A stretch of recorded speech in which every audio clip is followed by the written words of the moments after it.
Hello, હવે આપણે સંકીર્ણ સંયોજનના રંગ વિશેની આપણે આગળ ચર્ચા કરીએ છીએ કે સંકીર્ણ સંયોજન શા માટે રંગીન હોય. રંગ માટે જવાબદાર કોણ? કે શોષણ ઉત્સર્જન ઘટના. શોષિત થયેલી ઉર્જા જ્યારે ઉત્સર્જિત થાય ત્યારે ચોક્કસ તરંગ લંબાઈના વિકિરણ ઉત્સર્જિત થાય. એટલે આવા વિકિરણ ઉત્સર્જિત થાય એને કારણે રંગીન બને છે. તો સામાન્ય રીતે સંકીર્ણ બધા જ રંગવાળા જોવા મળે છે. એને રંગની અંદર પણ દ્વિકક્ષકના ઇલેક્ટ્રોન નીચેની કક્ષકમાંથી ઉત્તેજિત થઈ ઊંચી કક્ષકમાં સંક્રમણ કરે ત્યારે ચોક્કસ તરંગ લંબાઈના વિકિરણ ઉત્સર્જિત થાય જે રંગ બને એને એ સંયોજનનો પૂરક રંગ કહેવાય.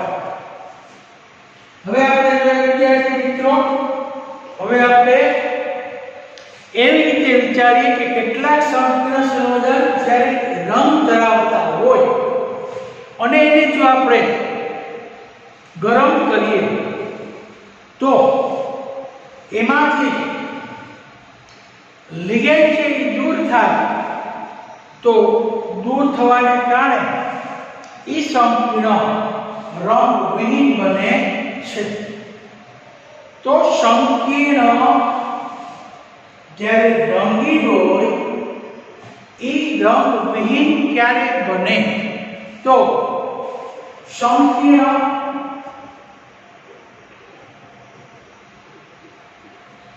રંગવિહીન બને છે કારણ આપી સમજાવો.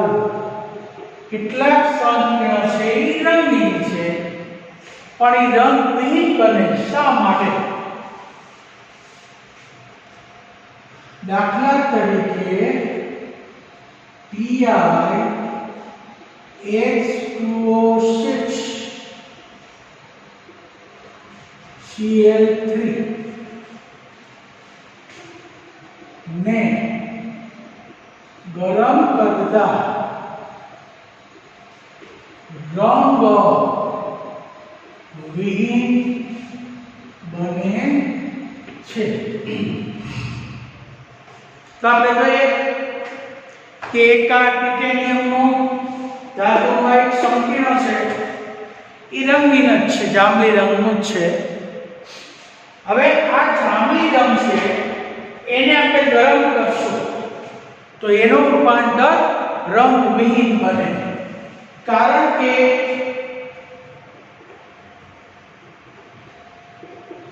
Ti+3 સાથે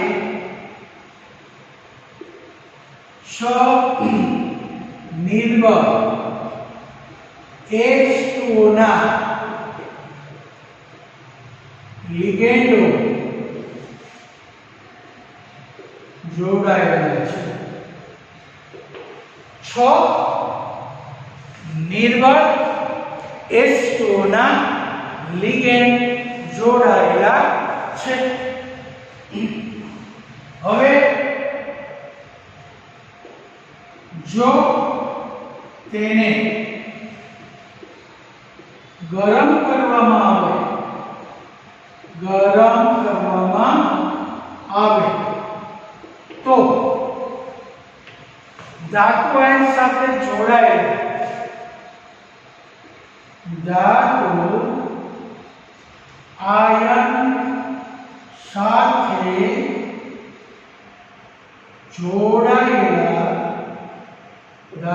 સાથે આ જોડાયેલા H2O ના લિગેન્ડો દૂર થાય છે. હવે H2O ના લિગેન્ડ છે એને આપણે ગરમ કરીએ એટલે કે આ લિગેન્ડ છે H2O એને ગરમ કરીએ તો સ્ફટિક છે એમાંથી H2O દૂર થઈ જાય. આથી H2O લિગેન્ડ તરીકે લેતા નથી. આથી અહીંયા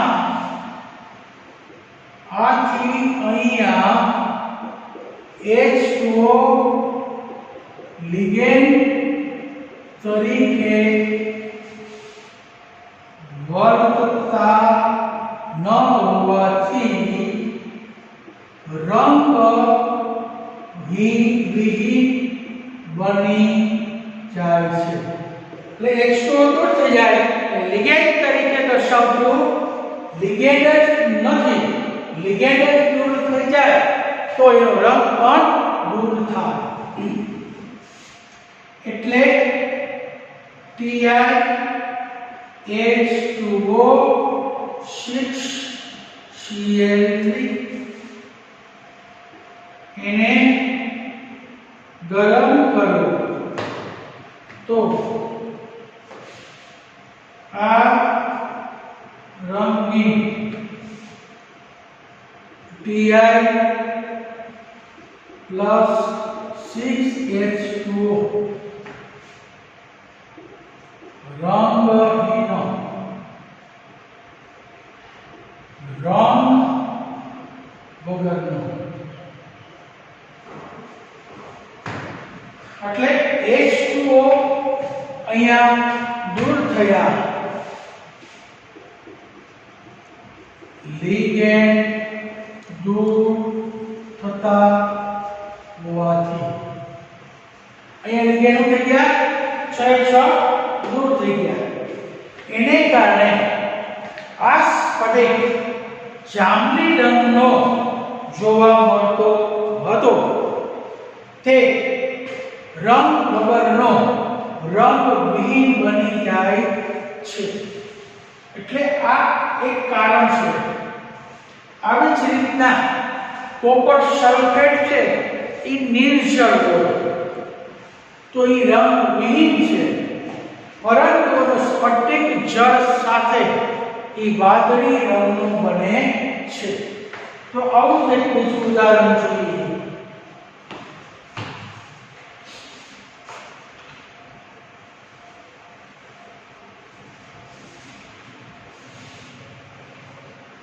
એટલે આપણને રંગ માટે જવાબદાર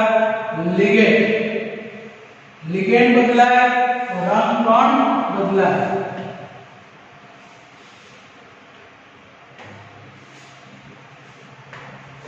હવે નિર્જળ કોપર સલ્ફેટ રંગહીન છે, પરંતુ તેના જળયુક્ત સ્ફટિક કેવું છે? વાદળી રંગનો છે. કારણ કે ત્યાં H2O લિગેન્ડ તરીકે જોડાય. એટલે કે CuSO4 નિર્જળ રંગ વગર. હવે એ 5H2O ના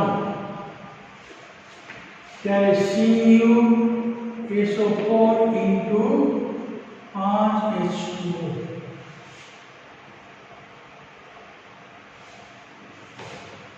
અથવા એને આમે લખી શકાય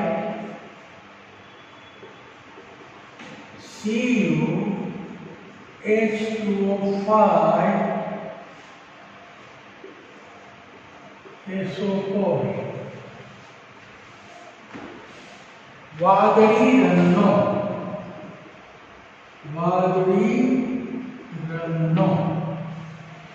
કારણ કે નિર્જળમાં સજળ જળયુક્ત આ જે સ્ફટિક બન્યો ઈ આપણને રંગવાળો બને, કારણ કે એની અંદર પાણીનો અણુ લિગેન્ડ તરીકે જોડાઈ ગયો એટલે એ સંયોજન રંગીન બની ગયું. અને જ્યારે સંકીર્ણમાંથી જ્યારે લિગેન્ડ જો દૂર થાય તો એ રંગવિહીન બની જાય. તો આ દિશામાં જાય તો રંગહીન, આ દિશામાં જાય તો રંગીન.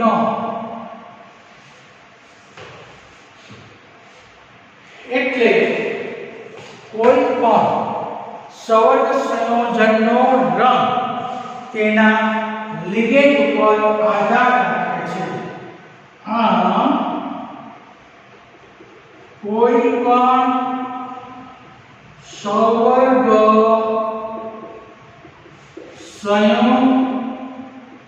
સંયોજનના રંગ લિગેન્ડ પર આધાર રાખે છે. જો લિગેન્ડ બદલાય તો રંગ પણ બદલાઈ જાય છે. એટલે સવર્ગ સંયોજનમાં જો કોઈ લિગેન્ડ બદલાય તો પણ સવર્ગ સંયોજનના રંગ બદલાઈ જાય છે. હવે સવર્ગ સંયોજન ઉપર લિગેન્ડ ક્ષેત્રની અસર. સવર્ગ સંયોજન ઉપર લિગેન્ડ ક્ષેત્રની અસર.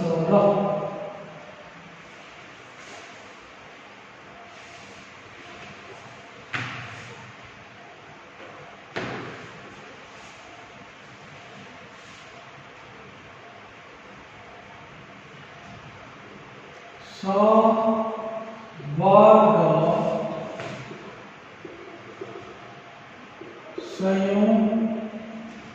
સંયોજનના રંગ પર લિગેન્ડ ક્ષેત્રની અસર જણાવો. હવે સવર્ગ સંયોજન છે એમાં રહેલા લિગેન્ડનું વિસ્થાપન બીજા લિગેન્ડ વડે થાય, અન્ય લિગેન્ડ વડેનું વિસ્થાપન થાય તો સવર્ગ સંયોજનના રંગ બદલાય છે. સવર્ગ સંયોજનના રંગ ફેરફાર થાય છે. એટલે કહેવાય છે કે સંકીર્ણમાં રહેલા લિગેન્ડનું વિસ્થાપન અન્ય લિગેન્ડ વડે થતા સંકીર્ણના રંગ બદલાય છે. રંગ બદલાય છે. તો સંકીર્ણમાં રહેલા લિગેન્ડનું વિસ્થાપન અન્ય લિગેન્ડ વડે થતા સંકીર્ણના રંગ પણ બદલાય છે. સંકીર્ણના રંગમાં ફેરફાર થાય છે. દાખલા તરીકે Ni2O6+2 સંકીર્ણમાં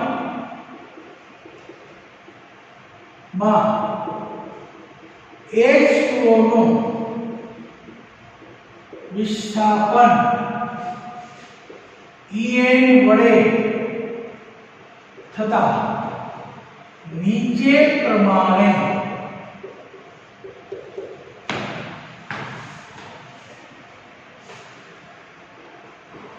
સંકીર્ણના રંગ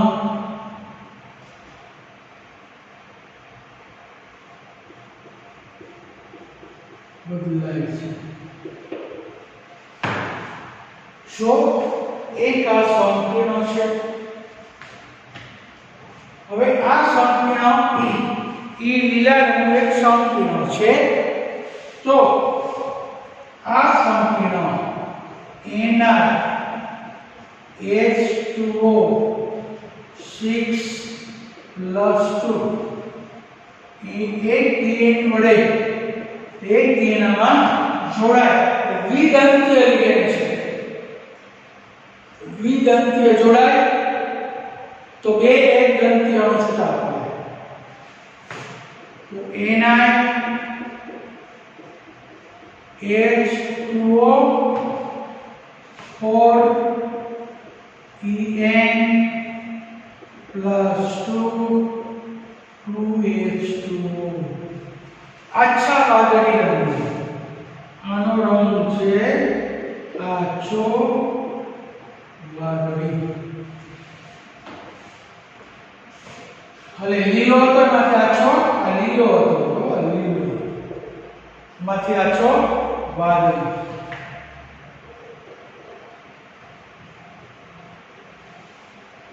હવે એનાય H2O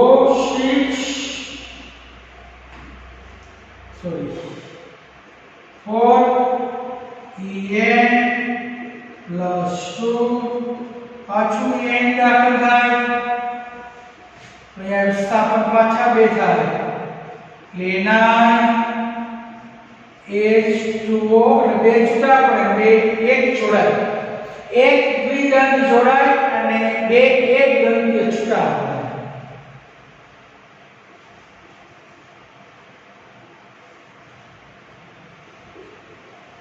બે H2O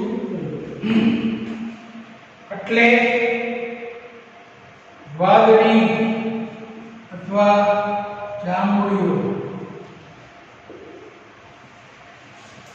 વાદળી આછા વાદળીમાં તો વાદળી અથવા ઘાટો. અને ત્રીજું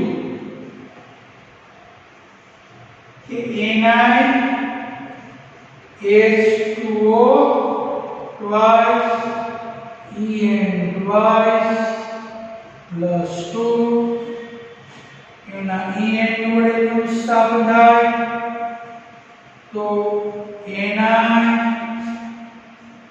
En thrice +2 2H2. તો ચાલો આ જાંબલી કરી દો. તો આના પરથી લિગેન્ડ ક્ષેત્રની અસર રંગ પર જોવા મળે છે. તો કહેવાય છે કે અહીંયા લિગેન્ડ એ બદલાય તો એની આ સંયોજન પર એના રંગ પણ બદલાઈ જાય. એટલે કહેવાય છે કે કોઈ પણ સવર્ગ સંયોજનની અંદર જે લિગેન્ડ જોડાય એના ઉપર સંયોજનનો રંગ આધાર રાખે. જો લિગેન્ડ છે એનું વિસ્થાપન કોઈ અન્ય અણુ અથવા લિગેન્ડ વડે થાય, કોઈ પણ લિગેન્ડનું વિસ્થાપન અન્ય વડે થાય તો લિગેન્ડ છે એ બદલાઈ જાય. તો આવા સવર્ગ સંયોજનના રંગ પણ ફેરફાર થાય છે. એટલે આ પ્રશ્ન છે સવર્ગ સંયોજનના રંગ ઉપર લિગેન્ડ ક્ષેત્રની અસર. એટલે કહેવાય છે કે અંદરનો જે લિગેન્ડ છે એનો વિસ્થાપન અન્ય લિગેન્ડ વડે થાય અને નવ સંકીર્ણ બને, એનો રંગ છે એ મૂળ રંગ કરતા હંમેશા જુદો હોય છે. કારણ કે લિગેન્ડ બદલાય તો સવર્ગ સંયોજનના રંગ પણ બદલાય. અહીંયા આપણે એક ઉદાહરણ જો કે NiH2O6 પ્લસ 2 એક સંકીર્ણ છે.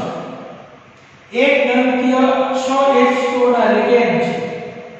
હવે એક દ્વિદંતીય EN લિગેન્ડ છે એ બે એક દંતીય લિગેન્ડનું એકી સાથે વિસ્થાપન કરે. એટલે એક લિગેન્ડ EN જોડાય ત્યારનો રંગ જે લીલા રંગનો હતો એમાં ફેરફાર થઈ અને આછા વાદળી રંગનો બની ગયો.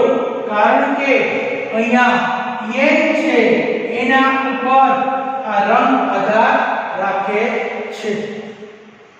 એવી જ રીતના પાછા H2O ના અણુ EN વડે વિસ્થાપન થયું એટલે બે એક દંતીય H2O ના લિગેન્ડનું વિસ્થાપન થઈ અને એક દ્વિદંતીય લિગેન્ડ આમાં ઉમેરાય તો એનો રંગ છે એ આછા વાદળીમાંથી વાદળી અથવા જાંબુડિયા રંગ બની ગયો. આ રંગનો આધાર EN જે દાખલ થયો એના ઉપર રહેલો છે. હવે આ સંકીર્ણની અંદર એક દંતીય બે H2O ના લિગેન્ડનું વિસ્થાપન દ્વિદંતીય EN વડે થઈ એટલે બે માં ત્રીજો જોડાઈ ગયો એટલે બે H2O ના લિગેન્ડનું વિસ્થાપન થયું. આથી એનો વાદળી રંગ છે એ બદલાય અને એનું રૂપાંતર જાંબલી રંગમાં થઈ ગયું. તો રંગ પર લિગેન્ડ ક્ષેત્રની અસર પરીક્ષામાં 2 માર્ક્સમાં તમને પૂછાય તો તમે આ ઉદાહરણ વડે સમજાવો તો તમારે એના ઉદાહરણથી એની સમજૂતી આપવાની. તો આપણે હવે જોઈએ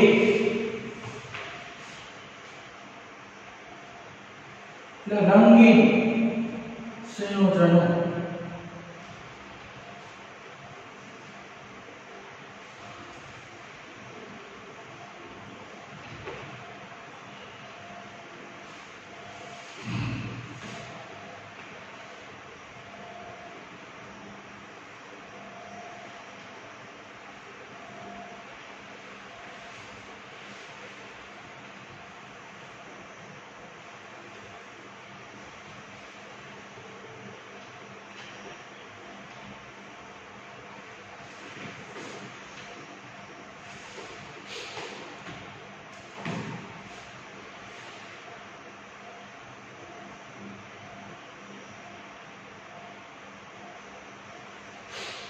હવે જે સવર્ગ સંયોજનો એના જે રંગ છે એ રંગ બે ઉપર આધાર રાખે. પહેલું પરિબળ લિગેન્ડના પ્રકારો અને લિગેન્ડની પ્રબળતા ઉપર આધાર રાખે. હવે કોઈ પણ સવર્ગ સંયોજન છે તો એની અંદર સવર્ગ બહુફલકીય ભૌમિતિક રચના જોવા મળે. તો હવેનો આપણે ટોપિક આવે છે કે ધાતુ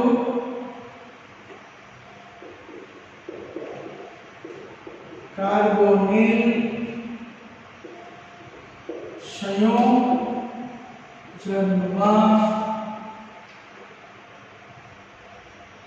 બહુ સવર્ગ ફલક એટલે એનું બંધન.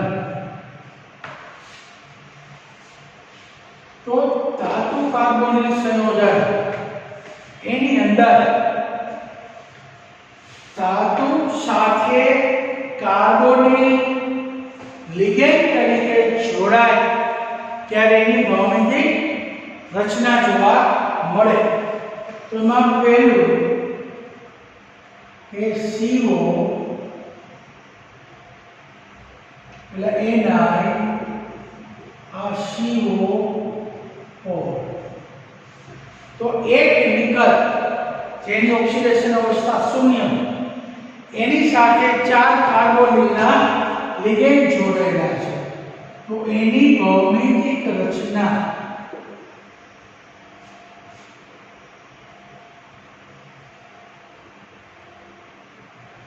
સમચતુષ્ફલક.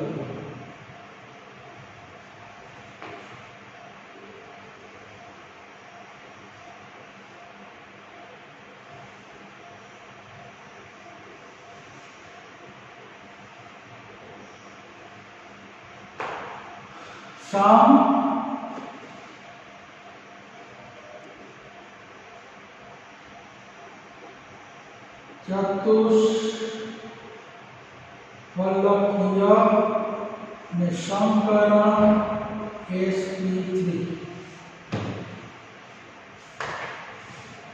MCQ તરીકે પૂછાય. MCQ એક કેન્દ્રીય સંકીર્ણ અથવા હોમોલેક્ટિક સંકીર્ણ. બીજું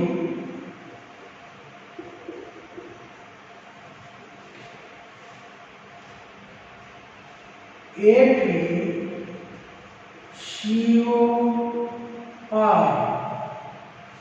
તો એની અંદર આની રચના હવે આમાં Ap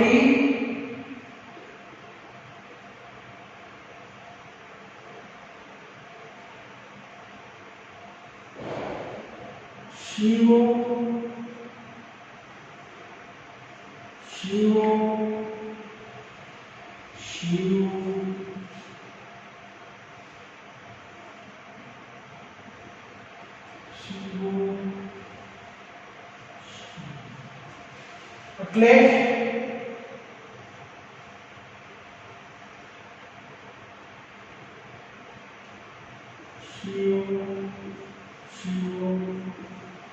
આ ત્રિકોણ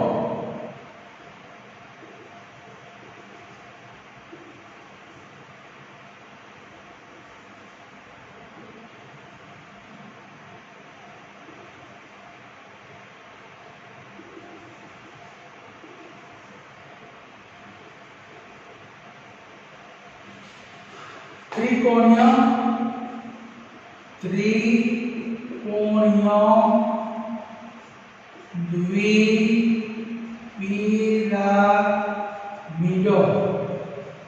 एमा DSP3 संकरण याद रखो કે Ap पेंटा कार्बोनिल आयर्न एमा आ त्रिकोण एक ऊपर पिरामिड नीचे पिरामिड त्रिकोणीय द्विपिरामिड आ समचतुष्फलक जुओ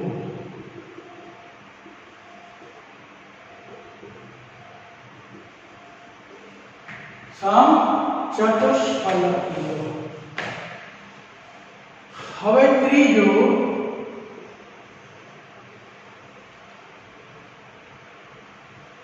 CrCO6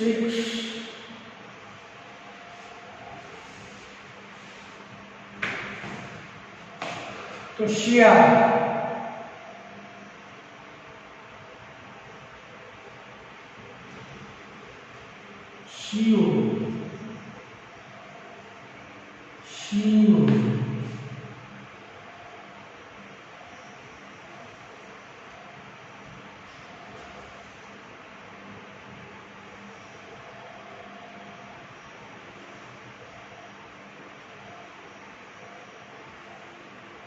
CO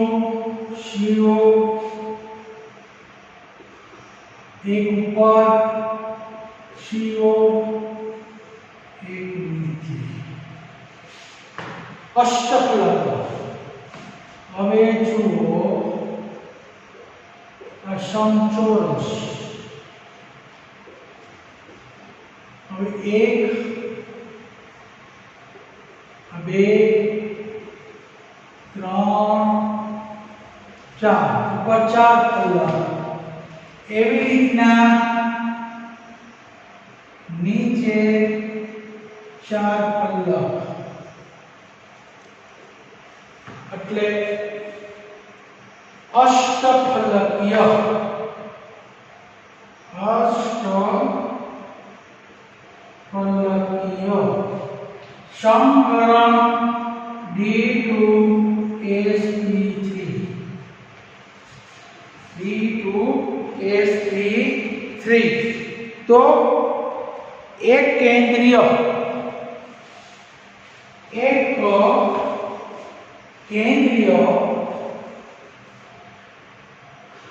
કાર્બોનિલ સૌર સંયોજનો. એક કેન્દ્રીય કાર્બોનિલ તો એક કેન્દ્રીય કાર્બોનિલ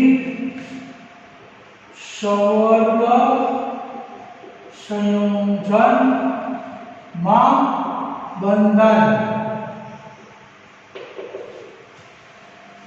તો આ પ્રકારની આ ત્રણ રચના જો ટેટ્રા કાર્બોનિલ વિકલ્પ એમાં ધાતુ આયન સાથે 4 લિગેન્ડ બંધથી જોડાયેલા સમચતુષ્ફલકીય રચના સમકરણ sp3 પ્રકારની.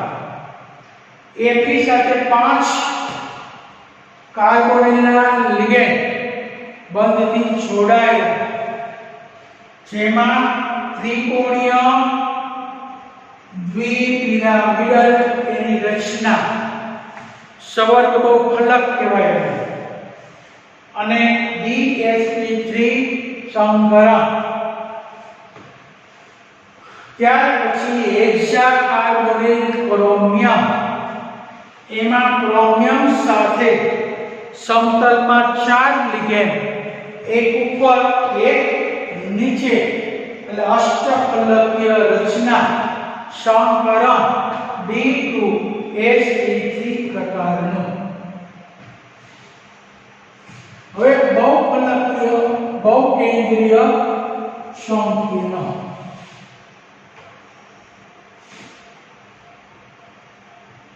બહુકેન્દ્રીય કાર્બોનિલ સંકીર્ણ સંયોજન.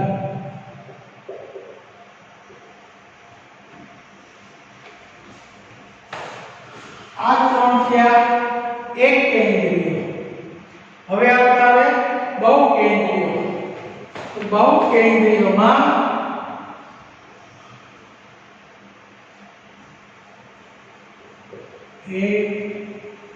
એમાં આખો બાર twice CO8 અને બીજું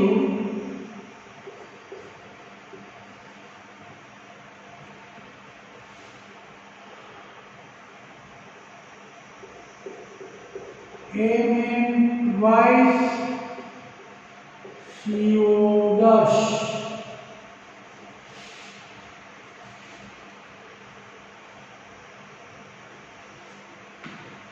ઓક્ટા કાર્બોનિલ કોબાલ્ટ અને ડેકા કાર્બોનિલ મેંગેનીઝ. એ બહુકેન્દ્રીય સંકીર્ણ સંયોજન.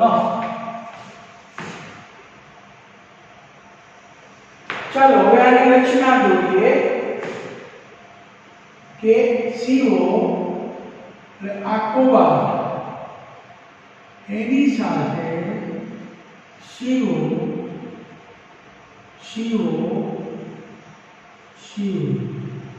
એની સામે પણ cobalt CO carbonyl CO carbonyl CO carbonyl હવે CO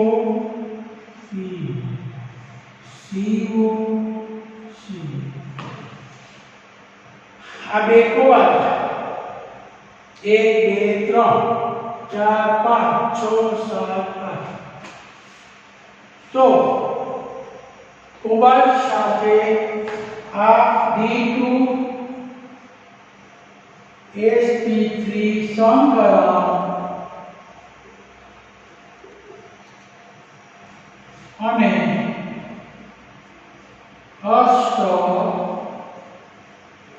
અષ્ટફલકીય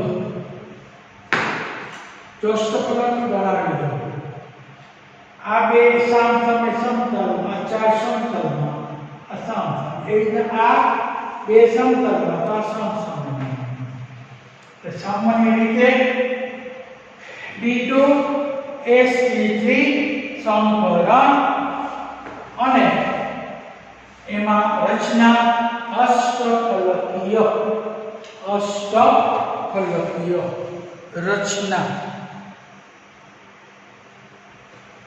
તો હવે સામાન્ય રીતે આપણને કાર્બનિક સંયોજનમાં સવર્ગ બહુફલકીય રચના દોરો તો એક કેન્દ્રીય સંકીર્ણ સંયોજન અને બહુકેન્દ્રીય સંકીર્ણ સંયોજન હવે એક કેન્દ્રીય સંકીર્ણમાં ક્યાં આવે તો કે 3 એમાં NiCO4 એનું નામ બોલો ટેટ્રા કાર્બોનિલ નિકલ અવસ્થા બધી શૂન્ય છે પછી આયર્ન સાથે 5 કાર્બોનિલ સમૂહ જોડાય 5 લિગેન્ડ જોડાય એટલે FeCO5 એનું સંકરણ તમને પરીક્ષામાં પૂછે DsP3 સંકરણ અને એની રચના ત્રિકોણ થાય ઉપર એક પિરામિડ નીચે એક પિરામિડ એટલે ત્રિકોણીય દ્વિપિરામિડલ ત્યાર પછી ત્રીજું એક કેન્દ્રીય CO6 તો ક્રોમિયમની આસપાસ ચાર સમતલમાં એક ઉપર અને એક નીચે એટલે ટોટલ 6 કાર્બોનિલ સમૂહ જોડાય એટલે ઉપર 4 ફલક અને નીચે 4 ફલક એટલે અષ્ટફલકીય એની રચના હવે એવી રીતના બહુકેન્દ્રીય એમાં કોબાલ્ટ આ કોબાલ્ટ